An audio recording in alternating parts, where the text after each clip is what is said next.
back up. Oh, this is a question from a while ago. Tom Jean asked, Denny, my dogs and I are very close. I never had dogs as a kid, so my bond with them is unlike any other in the natural world. My question is, what do I do when they die?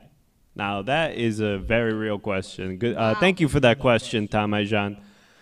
I mean, it's tough. I was really attached to one of the, it's like a Scandinavian folk dancer doll, and It's a Small World that I had refurbished a lot of times. Not the same as a dog, but I was pretty attached, and eventually they had to discontinue that doll, and it was hard to get through that.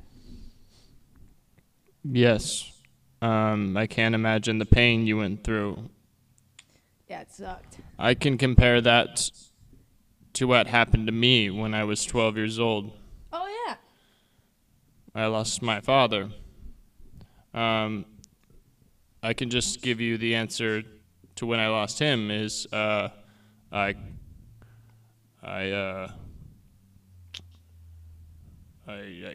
cried. Yeah, me too. I definitely cried also in my situation. situation. And I screamed. And then I blacked out. So how did you eventually process and get over it, though?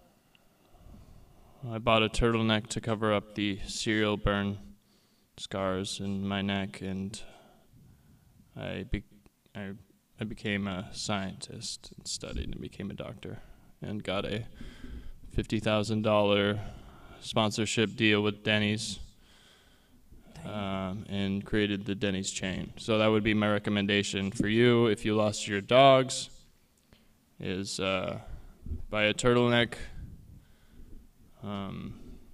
Cry. Grieving is, everybody grieves differently. It sounds like both of you guys cried, and there's nothing wrong with that. Crying, if you're at home and you're a guy and you think, I shouldn't cry, everybody cries. Yeah, I cry at home all the time. You cry, Paul? Actually, my body is no longer able to create tears due to a side effect from some of the supplements that I'm eating. So physically, I'm not technically able to produce tears anymore. But the feeling of crying, the sort of emotional state of weeping, I experience that all the time. Does your body so it's totally convulse? normal.